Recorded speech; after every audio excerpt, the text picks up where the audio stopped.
একটা বালতিতে একটা কাঁকড়া রাখেন, কাঁকড়াটা উঠে চলে আসবে। কিন্তু অনেকগুলো কাঁকড়া রাখেন, উঠে আসতে পারবে না একটাও, কারণ একটা একটাকে ধরে রাখবে। এটাকে বলে crabs in a bucket mentality. আপনার সাথে এমন কখনো হয়নি? আপনি খুব ভালো করছেন, আপনার আশেপাশের মানুষ সেটা সহ্যই করতে পারছে না। এক একজন এক এক রকম মন্তব্য করছে, কেউ ক্ষতি করার চেষ্টা করছে, কেউ আটকানোর চেষ্টা করছে। এটাকেই crabs in a bucket mentality বলে। এটার অনেক রকম সাইকোলজিক্যাল ব্যাখ্যা আছে, কেন মানুষ এরকম করে। আপনার ভালো হলে তার কি সমস্যা, কিন্তু সে মনে করবে আমি পাচ্ছি না, সো তুমিও পাবা না, আমি পেতে দিব না। মানুষ বেশিরভাগ সময় নিজের দাম অন্যের সাথে তুলনা করে বের করার চেষ্টা করে।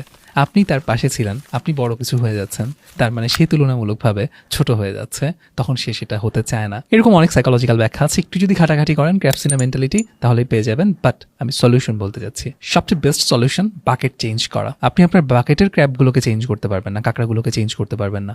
আপনার বরং ডিফারেন্ট একটা বাকেটে যেতে হবে, বড় একটা বাকেটে যেতে হবে, যেখানে সবাই উপরে ওঠার চেষ্টা করছে, এরকম কাঁকড়াদের সাথে মিশতে হবে। আর ইমিডিয়েটলি তো আপনি সেটা করতে পারবেন না, সেটা খুব আস্তে আস্তে হবে। ইমিডিয়েটলি আপনি যেটা করতে পারেন, ইগনোর করতে পারেন এবং প্রোটেক্টেড থাকার জন্য কন্টিনিউয়াসলি আল্লাহর কাছে দোয়া করতে পারেন। আমাদের রাসূল সাল্লাল্লাহু আলাইহি ওয়াসাল্লাম সকাল সন্ধ্যা যে দোয়াগুলো আমাদেরকে শিখিয়েছেন, তার মধ্যে একটা বিশাল অংশ দেখবেন হাসাদ থেকে রক্ষা পাওয়ার জন্য, মানুষের হিংসা থেকে রক্ষা পাওয়ার জন্য।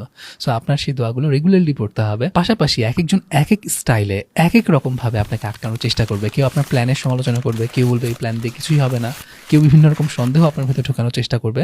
আপনি যদি সঠিক কাজে নেমে থাকেন, যেটা আপনি আল্লাহ সন্তুষ্টির জন্য করছেন, নিজের উন্নতির জন্য করছেন, মানুষের ভালোর জন্য করছেন, কারো কোনো কথায় পাত্তা না দিয়ে কাজ করতে থাকাটাই আপনার দায়িত্ব।